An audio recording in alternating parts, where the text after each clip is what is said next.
Welcome back to another episode of the Career Diet Podcast. I am feeling so good and so excited, so motivated today. I've been spending a few hours this morning checking in with my clients inside the Start Canada program, and I am just in awe with everything that I'm seeing and all the progress that I'm seeing with you guys. And it starts with really small shifts. So, for example, Brent, who just joined us a couple of days ago, sent me a message saying that, hey, I'm just working through the mindset module and I'm really working on my value and how I see myself and how the employers see me and how I see job search. And he said, and you know what happened? A recruiter reached out to me about a role. And in the past, I would have shifted and would have made myself fit this role. But now that I am getting a lot more confident in what I have to offer and that what I want is possible for me, that I said, you know what? That's great, but it's not what I'm looking for. So he felt confident to reject an opportunity. And I actually always tell my clients this, that when you are rejecting roles, I'm actually as proud of you as when you are landing roles, because it takes so much confidence to say no. And that just made me very, very happy. And that shift has happened in just a couple of days for him after joining the program. But the fun part is that he said after they came back and said, oh, okay, well, how about we start discussing other opportunities? So that actually happens more often than you would imagine. And it's actually so attractive for the employer when you say no. I know this is not what you've heard, but it is something for the employer that they don't hear often. And they immediately put you in their heads in the Start Canada bucket. And they immediately start thinking, oh, well, okay, wait, what are we doing here? Where do we put you? Another couple of updates that I wanted to share from my clients that I was seeing today. Samantha signed an offer, and I just have to say that the whole process took her from the first interview to signing an offer just a week. That is right. So she was actually in a pretty challenging position where she is actually an American living in London. So she is on a work visa and she got laid off from her tech sales role. And she only had 60 days to find a role. And she ended up getting 2 offers within the last 60 days. And we were actually working really closely together over the last couple of weeks around pushing one of the offers because it came in earlier, but it was not the offer. And then the second one, pushing them to really go through this process quickly and really make the decision to hire her and come in with an offer with this visa sponsorship that she needed within a week. So we made it happen. So I'm very, very happy and proud of her. That I heard back from Nishida in the program. She has 4 interviews for PMM, so product marketing manager roles. And she is killing it. Multiple people were telling me about the clarity that they now have with what they're targeting. And I'm just so proud, and seeing that it's not really just about the offer and the interview, but how you change throughout the process, how much more confident you are, how differently you think, and how you think of every opportunity in terms of, okay, well, this is one option that I'm exploring. How do I set myself up for success long term with these people? Even if this doesn't work out, how do I make sure that I know the key people now within this company that I'm one foot in? You start thinking about it this way, and then you continue your networking, your efforts. So Nada was another person that I talked to in the program today, and she mentioned that she got a referral with Amazon while she is at the same time interviewing with Accenture. So that is something that her and I talked about. Continuing your efforts, continuing your outreach, continuing to get in front of the right people, even when you are in the middle of the process, in the interview process somewhere else, because that just gives you so much more confidence going through the process with both opportunities. When you have multiple things on the go, you're just showing up with so much more ease, you're so much more relaxed, and again, then you can push both, just the way we did it with Samantha. All right. So just wanted to share that because I've just been feeling, as I'm going through all of these messages with my clients, I've just been feeling so good and excited, and just wanted to share that with you. But today, as you already know from the subject of this podcast, we are talking about the job market, because every single day I keep hearing on social media that it is a bad job market. Every single day I see it in the news that it is a tough job market. And to be completely honest with you, we have been saying this as a society, those exact words, for almost 3 years now, that it is, or I guess 2.5, that it is a bad job market. And today I want to spend some time and share how I talk through this with my clients. So what we do to reframe this and how we look at it. And in general, what I need for you to know about this job market. So do you wait until the market gets better? Do you still take action? What is it going to look like in this job market? So something that I'm going to share with you today, I actually think will change the way you see this job market for you, because I'll give you a little spoiler. I actually believe that this type of market is here to stay. I don't think it's temporarily. I don't think it's a job market. I do believe it's a new reality. So let's dive into it. So first, let's talk about the bad job market and actually saying the word bad or the word tough. Again, I know that you see it all over social media, all over the news, that those exact words. But it is actually something that we've talked in coaching recently with my clients, that the more you say yourself those words, oh, it's a tough job market, therefore XYZ.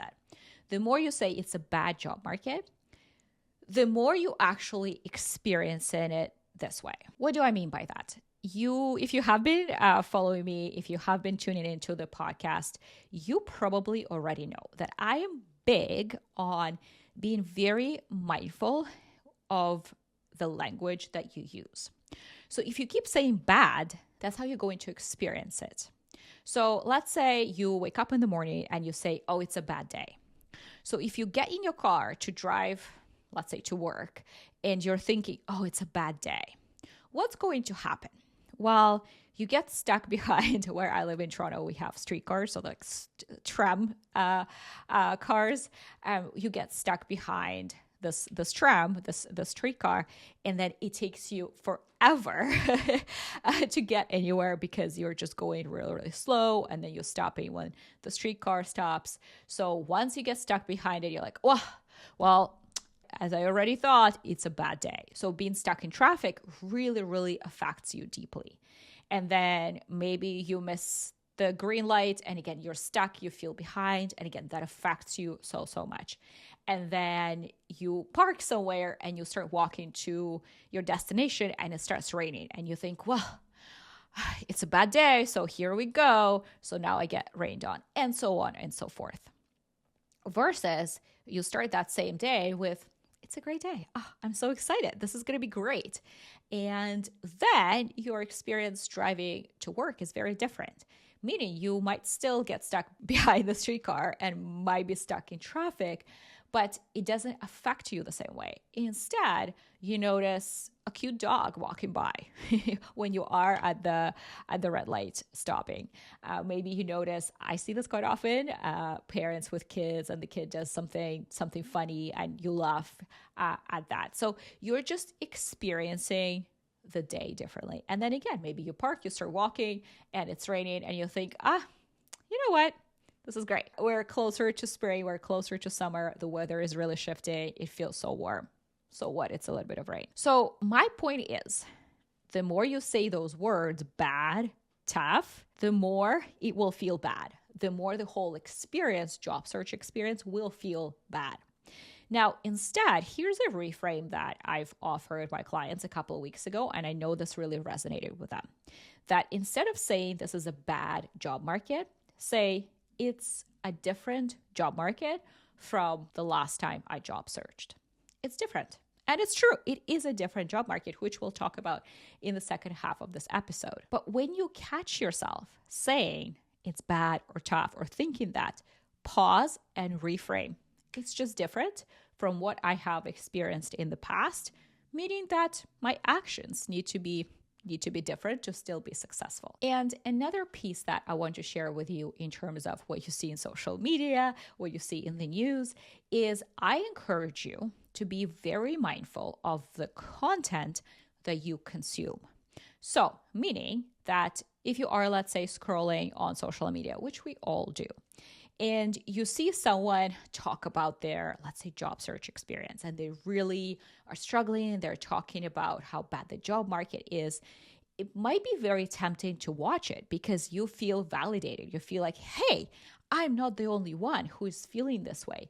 Yeah, and the more you watch it, the more now the algorithm is going to show you that type of content. So now everywhere you look is this conversation about how bad it is. And once again, the more you hear it, the more you think it, the more that will be your experience. And it's really hard to get up, get going, change your strategy, get excited about it, show up as the best version of yourself if you keep thinking this is awful. So I can't stress this enough. Be very mindful with the news articles that you read. I know those those big ones that are clickbaity, they're really, really tempting to read. But again, be mindful of, is this serving me? Is this making me feel worse about the whole situation? Or, you know what? This is not going to be helpful for me. I'm going to opt out of this and not read it. Same with social media content. And final note that I have for you here.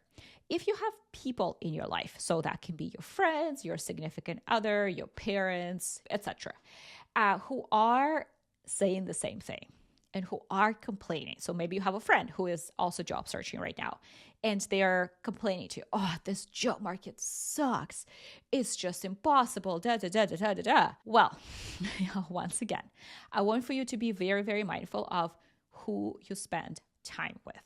Of course, if it is your significant other who talks about it, first send them this episode and offer them this shift in perspective of, it's a different job market. It's not a bad job market. It's a different job market.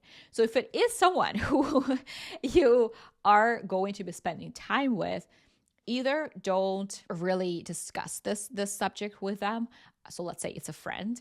But again, if it is a significant other and you want to help them, and also you know that this topic will be brought up and discussed, again, help them see it differently. But if it is someone, maybe a coworker who is also job searching, and you keep getting together and talking about how bad the job market is. So first, stop doing that. But second, I want for you to actually distance yourself from people who are in that very negative place and they keep talking about how bad it is. So I want for you to be, one, mindful of what you consume, who you talk to, but B, try to either distance yourself from them or maybe just switch the topic so that, again, you don't get dragged back into, oh yeah, you know what? This does suck. All right.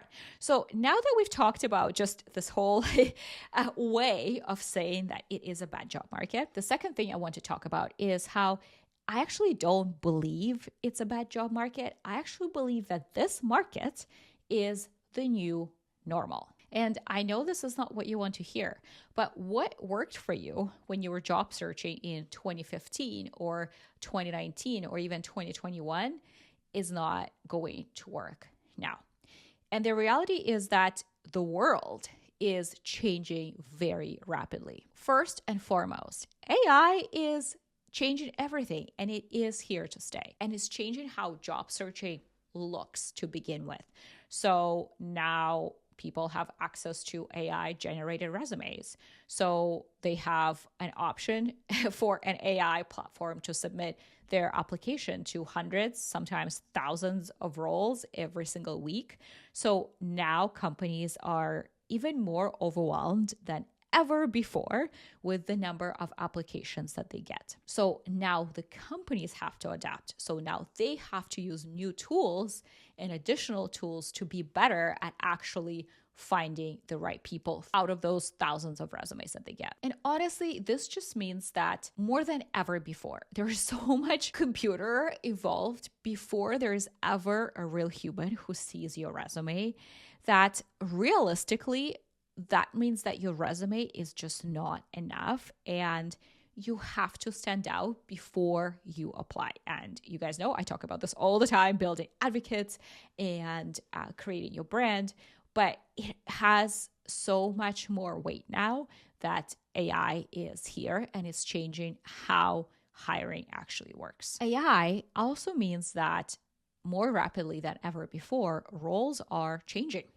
and what companies are looking for and what they're hiring for and what they're no longer hiring for or will stop hiring for very soon is also changing rapidly.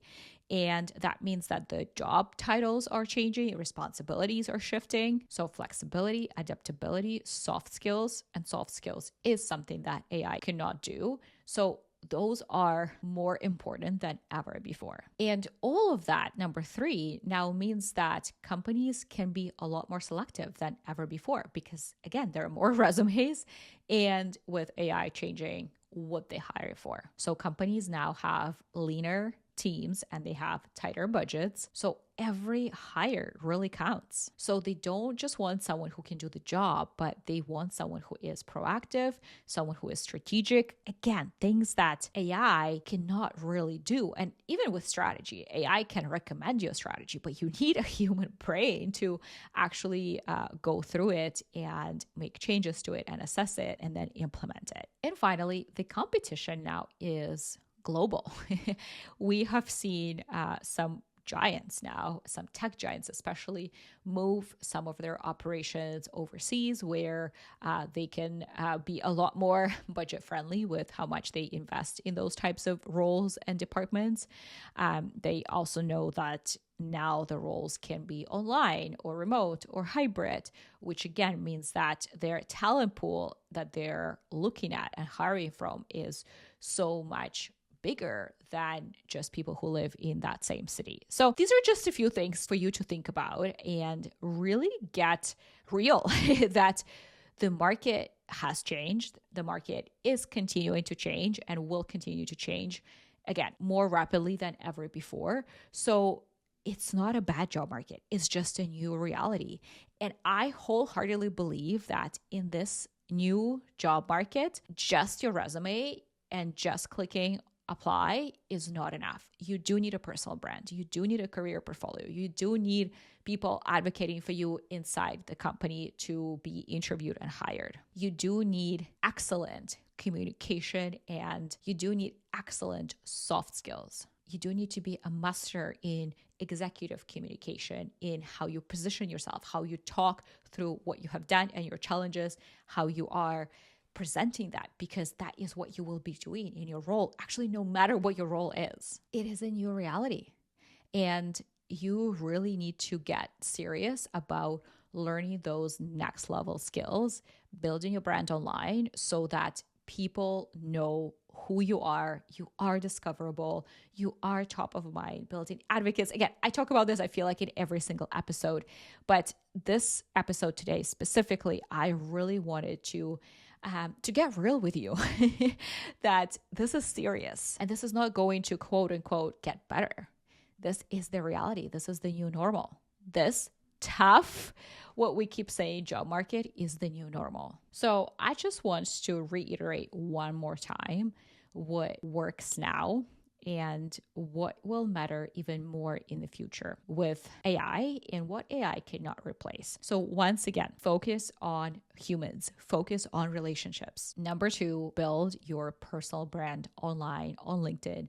Be discoverable. Start sharing content. You don't need to become an influencer. I know I've talked about this before, but you do need to get visible and you do need to become an authority. And that is something, your reputation and your brand is not something that AI can take from you. 3, you have to start positioning yourself strategically. So this is something that we talk often in coaching about, is getting really clear on your goal, but then what is the value that you bring and what problem, very specific problem, are you solving for the employer, and helping them really see it in every single, not just conversation, but in every single answer that you give them. And finally, we've talked about it in this episode a little bit earlier already, but really doubling down on your soft skills, communication, influence, decision-making, leadership. AI cannot replace that. And more important than ever before is for you to actually grow those skills. All right, friends, that is it for today's episode.